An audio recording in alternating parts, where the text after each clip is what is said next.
Don't blink, it's your boy Ink. Welcome to the show. You guys are doing well on this 21st November 2024. I am so excited to do this video. I don't know why it took me so long to do it, because it's actually quite an important videos. I'm in a good mood. We're having ice cream sandwich, we're having Tokyo Breaker, so we're listening to Onish Pranks. Gonna get them shout out for this legendary guy. So super simple. About 3 weeks ago, right? It's kind of obvious why I didn't do this video first. But I did a video on Vrac TV, which is a channel I grew up with, right? Again, my father being French, mon père qui était francophone, my mother being English, me being Spanish. Hola, ¿cómo estás? Me llamo Eres. Ink Vendera. See, we're listening to Onish Prank, Juanito, so this is technically rehearsed. Tu quiero eres yo nueva. ¿Dónde es el baño? Yo quiero un cochonita del pollo, chicharrones. I'm very limited, but still able to do something. So to go, one of my favorite games right now. And the greatest thing, yeah, kind of fuck up my own finger.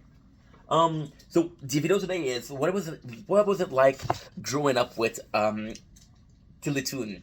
Now it's actually quite cool because we're going with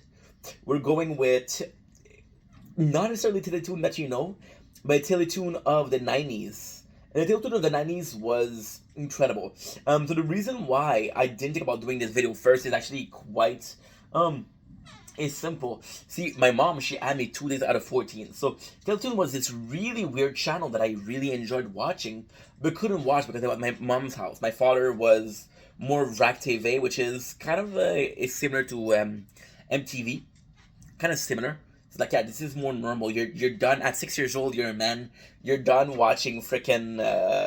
You're done freaking watching some. You're done watching some cartoon, right? Which is classic 90s kid parenthood, right?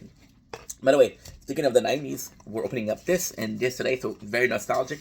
teletoon was this very amazing channel with I think it was more the show that made it amazing. We had 16. We had Total Drama Island. Total Drama Island, one of my favorite times is, again, I was at my mom for and that's kind of, it's not necessarily being raised on, but kind of super important.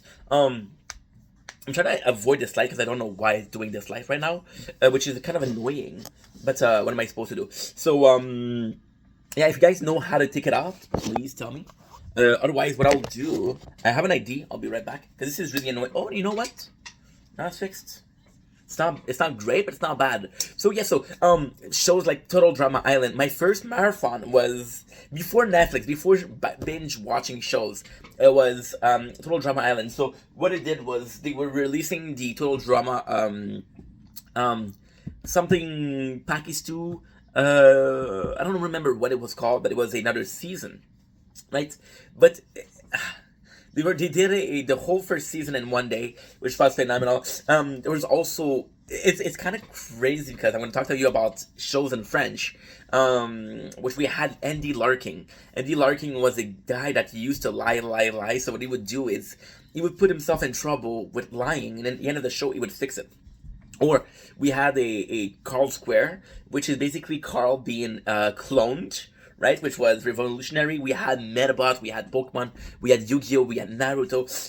teletoon had all of these shows that were really popular. Now, the greatest thing about teletoon was I was a kid. I wanted to watch those cartoons. But the greatest thing was, okay, well, see, teletoon was, in a way, the exact channel that I needed. See, with ADHD, I knew that most of the shit that I watch, I wouldn't retain it, right?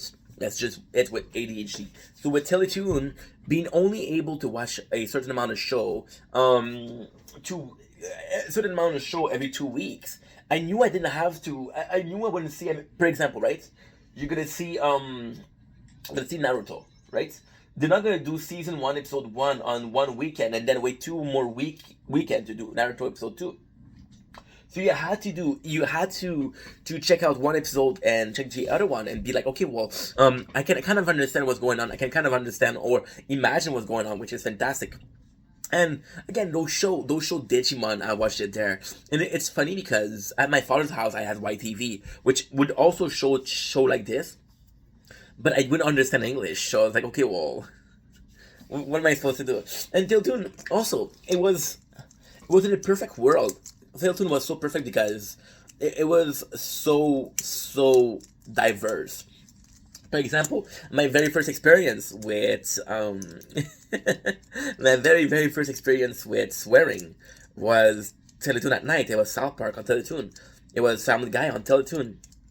Right, that was the shit because if I could make it to late enough, I could hear people swearing, and to me, it felt like I was breaking the law. It felt like I was such a badass, and the number of time that I went home, and it's funny because again, I'm not trying to kiss asses, but Tiltoon was really to me favorite. See, the thing is, with Vrac TV, once again, the French one, I kind of listened to it more because again I was there 12 days out of 14.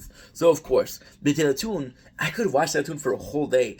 I could watch Vrac TV for a whole day because they would rehash shows. See, Teletoon, what they would do, they would buy rights to other what should we call it? They would buy right to other intellectual property, I guess.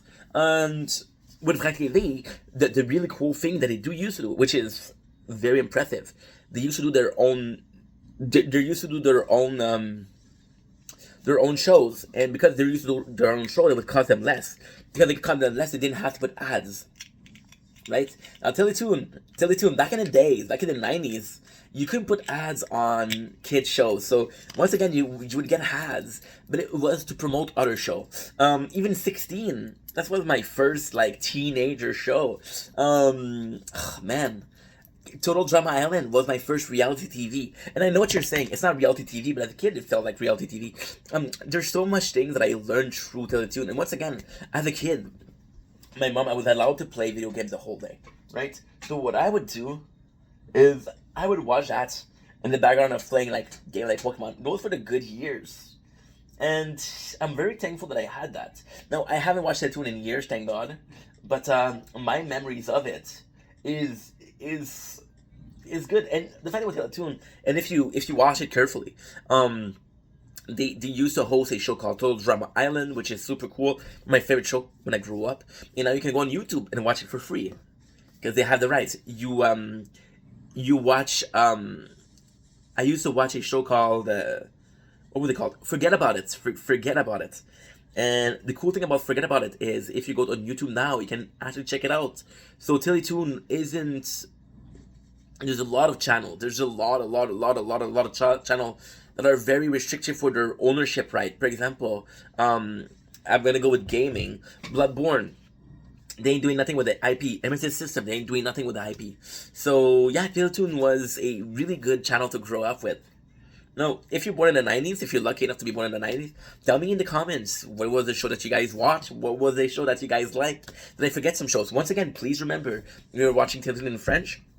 So my experience with the French things is actually very different than, for example, the person that would be watching Teletoon in English. Now, ultimately speaking, is the same show. Ultimately speaking, is hopefully the same experience, but maybe some of that show they didn't really translate it. Anyway, I love you guys. Take it easy. See you.